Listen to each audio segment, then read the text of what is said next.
Всім привіт! З вами Ігор. І сьогодні про те, як я і обіцяв, опалення теплиці тепловим насосом. Це я взагалі вважаю супер ідея. І мені дуже сумно бачити, що таке не використовується. Ну, чого воно таке не використовується, я догадуюсь, бо так само, як і хатини опалюють люди. Да, чого люди хатини опалюють тепловими насосами, або дуже мало таких є прикладів, бо просто не знають про такий вид опалення. Тому я вважаю, і теплиці так само не опалюють, бо просто не знають про це. Для нових глядачів, хто тільки зайшов на мій канал про альтернативну енергетику, саморобний тепловий насос – це ідеальне, саме дешевше опалення і в роботі, і в експлуатації. Зробити його не важко, я впевнений, що ви його зробите. Тепловий насос вода-вода. Сонячна електростанція без інвертора ЕКБ, сонячний колектор повітряний, в мене є здоровий 6 метрів квадратних, теж для опалення сонячне, коли сонце є, навіть в зимовий день мені навіть тепловий насос вмикати не треба. І вітрогенератор, все є, заходьте в опис під відео, там посилання на плейлисти, про все по темах розкладено. Також у мене працює вже працює консультація. Всі умови консультації, номер телефону, на який можна дзвонити, в першому закріпленому коментарі. І так, як я бачу цю схему опалення тепловим насосом теплиці? Це дуже просто і дуже дешево вийде. Як я вже казав, ви вже це знаєте, найкраща схема – це тепловий насос плюс теплі поли. Це найкраща схема. Це при цій схемі тепловий насос працює просто з максимальною своєю можливою максимальною ефективністю. Мінімум, значить, платіжки, максимум енергії, максимум тепла, компресор не гріється, все супер-пупер. Це те саме робимо просто робимо теплий ґрунт теплиці.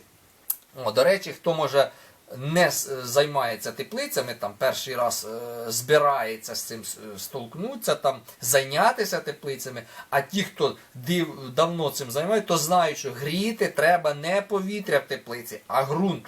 Тільки ґрунт гріємо, нема сенсу гріти повітря. Я займався теплицею, у мене є до сих пір та теплиця, я вже не дуже її так займаюся, але раніше я серйозно займався, то в мене було таке, що ти, наприклад, буржуйку затопив, тепло в повітря вже начебто прогрілось, там і 25 градусів можна натопити, і все, а ґрунт холодний. Ґрунт холодний і воно не росте, ви розумієте, воно чахне, воно в'яне, бо в холодному ґрунті корінь не працює, він просто не качає воду. А листя в теплі вже вони пов'яли, бо в них нема цього. Тому гріємо тільки ґрунт, нема сенсу ніякого гріти повітря. Як гріти ґрунт? Взагалі простіше просто. Купуємо саму дешевшу поліетиленову трубу, навіть сторічного поліетилена, там зекономити. Навіщо вам переплачувати гроші? Я для свого навіть теплового насоса оці всі труби, що і в скважину, і зливна скважина, і в ґрунті всі прокладав, оце в віранду, з віранди, з випаровувача, всі зроблені з сторічного поліетилену. Найдешевшого, що я знайшов в інтернеті, пам'ятаю ще тоді трубу, це 6 років, здається, назад, вона була 2 гривні, щось 30 копійок, щось таке. 2 гривні 30 копійок, 25-та поліетиленова труба. Я ще тоді здивувався, що так дешево. Позвонив, вони кажуть, це вторічний поліетилен, він там тиск не видержує високий, мені тиск і не треба, і нам взагалі не треба в теплицю тиск, там у нас не буде ніякого тиску. Це у нас для кабелів. Ця труба прокладає кабель, в неї просовується кабель всередину і там укладається десь. Я кажу, а що її не можна використовувати для води, там, для поливу? Там.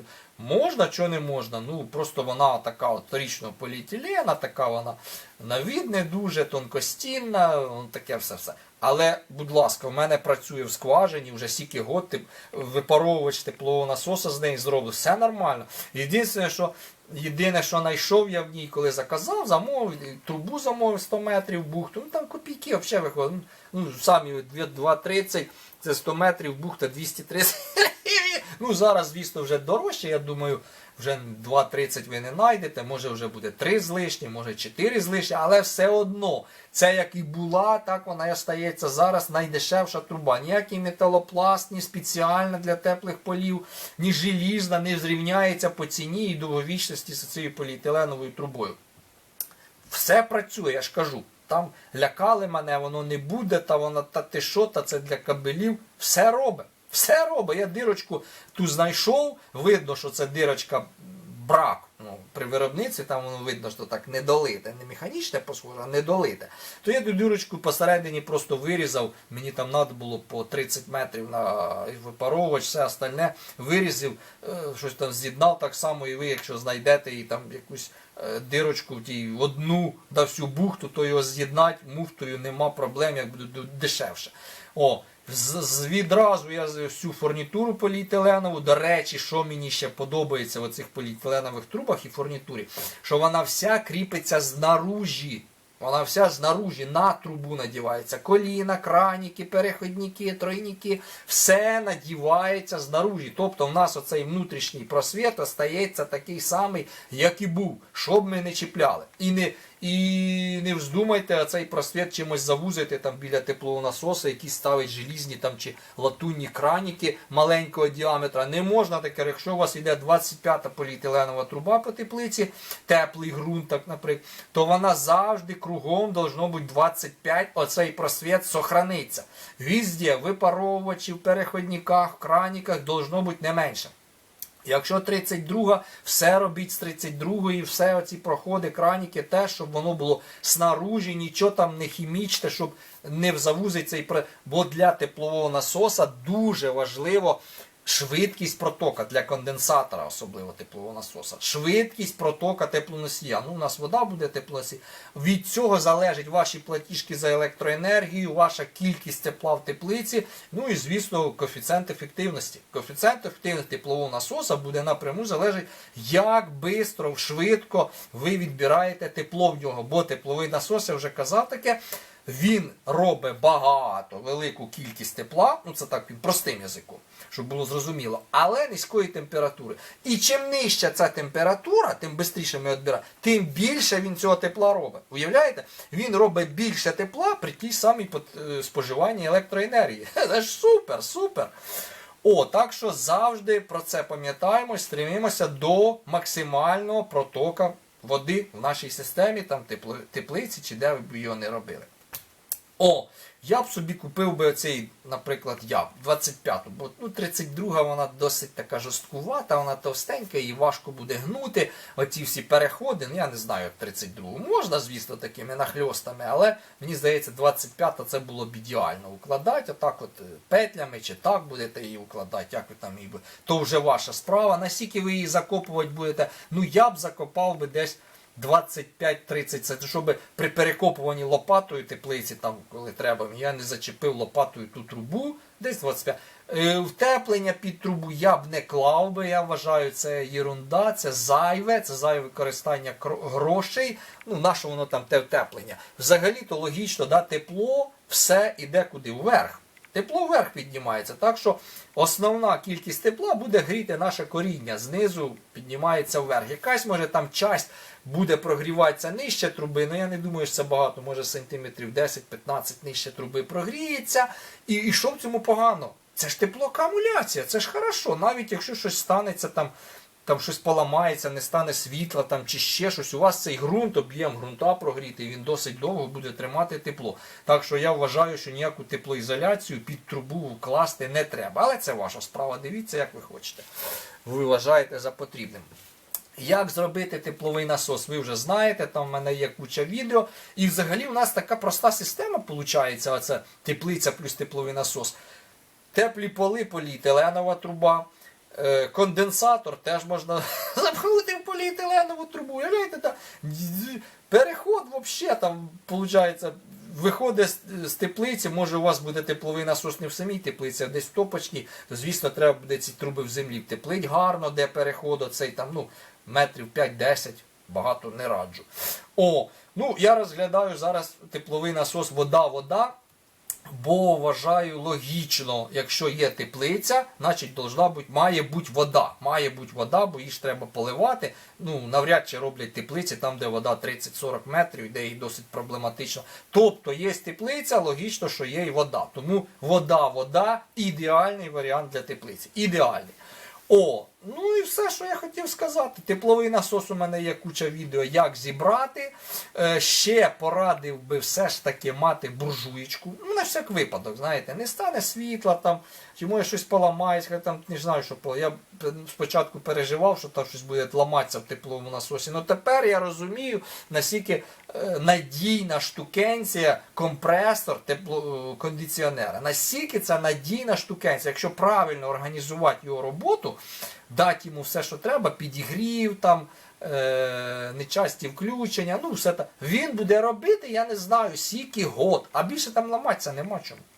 Нема чому, мені здається, навіть що швидше поламається насос, який прокачує воду скважини в скважину, тобто через випаровувач. Оцей насос швидше поламається. Циркуляційний насос ставимо якомога, ну, дуже потужний не треба циркуляційний насос, звісно. Ну, які вони там бувають. Ну, я вибрав, є циркуляційні насоси менш потужні, є більше. Є там 30, 45, 60, а є 60, 80, 100. Ну, приблизно, я так кажу. Тобто трохи потужніший. То я вибрав оцей трохи потужніший, бо він би создав би кращу циркуляцію, бистрішу циркуляцію. Звісно, там це споживання електроенергії, він би працював би, звісно, ну, завжди.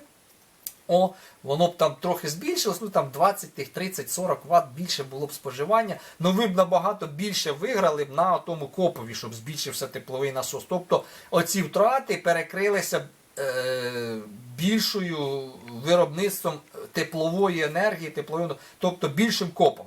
Більша циркуляція, більший коп. Так що на ці втрати циркуляційного насоса, я вважаю, що навіть не треба звертати уваги, воно окупиться. Так що ставимо краще, мощніший і на третю швидкість відразу. На третю швидкість, там на 100 Вт і погнали. Опалення. Буржуєчка у нас послідовно включена, думаю, після теплового насоса, ну, щоб гаряча вода з теплообмінника проходила вже, зразу йшла в ґрунт, а не в тепловий насос.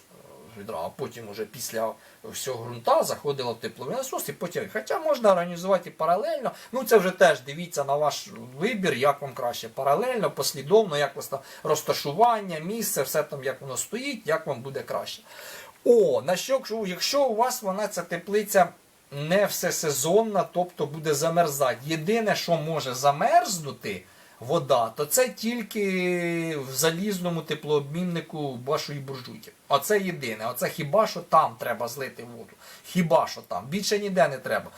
Поліетилен, він не боїться заморозки, він просто трохи розширяється і опять, ну, я думаю, ви самі це знаєте. Я сам бачив, я навіть бачив, надувало отаку гулю в поліетиленовій трубі, але вона не лопала. Він просто його розтягує, ну він розтягується, льод розтягується і потім опять назад становиться. Тобто замерзання поліетиленова труба не боїться. А заливати туди якийсь пропілен, гліколь, я не знаю в теплиці. Якщо десь утечка буде, чи як воно подіє на рослини, чи воно не отруїть той ґрунт. Начебто кажуть, що він екологічний, що там це, але мені здається, вода то саме краще.